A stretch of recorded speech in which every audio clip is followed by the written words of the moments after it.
Tonight, court documents are shedding new light on a deadly shooting in Grand Rapids in which investigators believe is the result of domestic violence. It happened last week on Union Avenue Southeast near Oakdale, taking the life of a mother of three.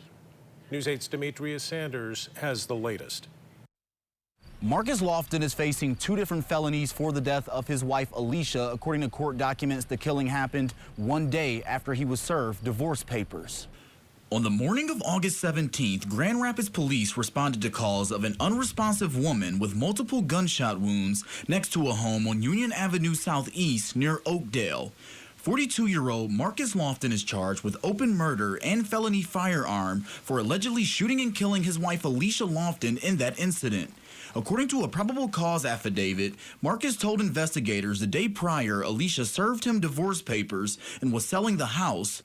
On the 17th, Marcus said an argument ensued where he grabbed Alicia's pistol that was found in a drawer, and as he attempted to strike her, it went off. He then told police Alicia went into a room and locked the door, and after Marcus forced it open, Alicia was climbing out a window to exit the house. That's when Marcus says he shot her several times. At the time of the shooting, Marcus wasn't supposed to be in contact with Alicia due to a domestic violence arrest in May.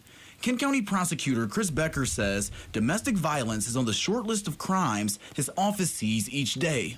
Doesn't discriminate based on geographic area, doesn't discriminate in terms of socioeconomic, it's everywhere.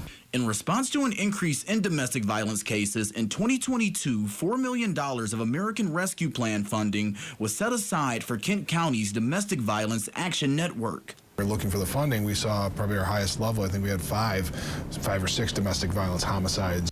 In addition to establishing a domestic violence court in Kent County with the funding, another goal is a lethality review program for high-risk cases. Take a look at those basic cases we may get and still take a look at it and say, oh, this one may be a little bit more serious. We got to do a little more focus on. Victim advocates with the prosecutor's office have already started training on lethality review assessments. With the info that's collected, Becker says it can help direct resources. Whether it be the victim, maybe it's the defendant that needs more restrictions.